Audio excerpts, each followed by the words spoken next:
পিন্টু চক্রবর্তী ওরফে মুন্না। তৃণমূল নেতাদের সাম্প্রতিক খতম তালিকায় যুক্ত হলো আরও এক নাম। এবার কলকাতার পার্শ্ববর্তী জেলা হুগলির কোন্নগরের কানাইপুর।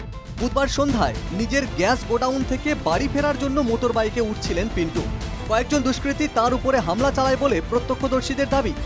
ধারালো অস্ত্রের কোপে হাতের কবজি কাটা পড়ে পিন্টুর। মাথার খুলি ধারালো অস্ত্রের কোপে ফালা ফালা হয়ে যায়। চিৎকার শুনে ছুটে আসেন গ্যাস গোডাউনের কর্মীরা। আমরা তো ভিতরে ছিলাম, আমরা কিচ্ছু দেখতে পাইনি, টেরও পাইনি প্রথমে, কারণ দরজাটা তো কাচের দরজা বন্ধ। পরে চিৎকার শুনে তারপর টের পেয়েছি কিছুক্ষণ পরে। কারা চিৎকার করছিল? উনিই চিৎকার করছিল। তারপর কি করলেন? তারপর আমরা ধরে কি দেখলেন? তারপর বেরিয়ে দেখলাম ওই রকম পড়ে আছে, রক্তাক্ত অবস্থা, কুপিয়েছে, রক্ত ঝরঝর করে পড়ছে, মানে হাত পুরো কাটা বাদ। হ্যাঁ। আপনারাই তুললেন নাকি? আমরাই তুলেছি। তুলে প্রথমে আমরা আরও ওখানকার লোক তুলে এই হসপিটালে নিয়ে গেছি। হসপিটাল থেকে ডাক্তার বললেন নাকি কলকাতা পিজি থানা কোথায় বললেন সেখানে নিয়ে গেছি। বুধবার সন্ধ্যায় পিন্টু খুনের পরপরই গ্যাস গোডাউনের সিসিটিভি ফুটেজ খতিয়ে দেখে পুলিশ। খুনের মোটিভ নিয়ে পুলিশ মুখ না খুললেও জানা গিয়েছে তার গ্যাস গোডাউনের পাশেই এক লোটো সাট্টার ঠেক নিয়ে সরব হয়েছিলেন স্থানীয় পঞ্চায়েত সদস্য পিন্টু চক্রবর্তী। বুধবার সকালে তিনি কানাইপুর পুলিশ ফাঁড়িতে এই নিয়ে চূড়ান্ত হুঁশিয়ারিও দিয়ে আসেন।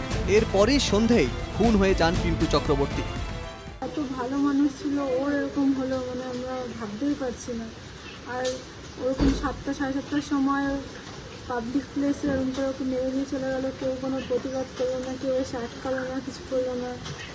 ও প্রচণ্ড হেল্পফুল মানুষ ছিল। কোনোদিন এই কানাইপুরের মধ্যে ছিল না। এটা দুর্ভাগ্য যে 1-1.5 মাস আগে এইরকম একটা ইনিশিয়েশন নেওয়া হয়েছে। লুটো বা জুয়ার বা সাট্টার একটা গল্প মার্কেটে এসছে, প্রতিবাদ করেছিল ওই পিন্টু চক্রবর্তী।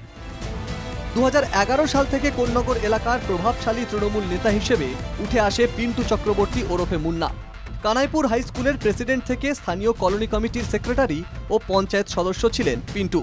সম্প্রতি 4 পার্টনার মিলে দিল্লি রোডের ধারে একটি জমিও কিনেছিলেন, যার আনুমানিক বাজার মূল্য প্রায় 12 কোটি টাকা। হাসপাতালে গিয়ে যখন দেখলাম তখনই খারাপ অবস্থা, সঙ্গে সঙ্গেই তো অ্যাম্বুলেন্সে করে নিয়ে চলে গেলেন। কিন্তু ওনার মতন লোক পাওয়া খুব মুশকিল। উনি সকলের ভালো ছাড়া খারাপ করেননি।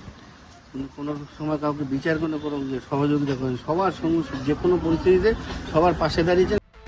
বুধবার সন্ধ্যায় গুরুতর জখম পিন্টুকে কানাইপুর স্বাস্থ্যকেন্দ্রে নিয়ে যাওয়া হয়। সেখান থেকে তাকে কলকাতায় রেফার করেন চিকিৎসকরা। SSKM হাসপাতালে নিয়ে গেলেও প্রাণে বাঁচানো যায়নি পিন্টুকে। এই খুন নিয়ে শুরু হয়ে গিয়েছে রাজনৈতিক চাপানুতর। উনি যদি কোনো জুয়ার ঠিক বন্ধ করতে গেছিলেন, এটা আমাদের জানা নেই, এটা শোনা কথা।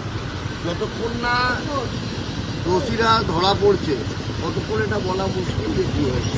না, বিজেপির দিকে ঘটনার অভিযোগ যারাই করছেন, আমরা খুনে বিশ্বাসী নয়, আমরা মানুষের উন্নয়নের বিশ্বাসী।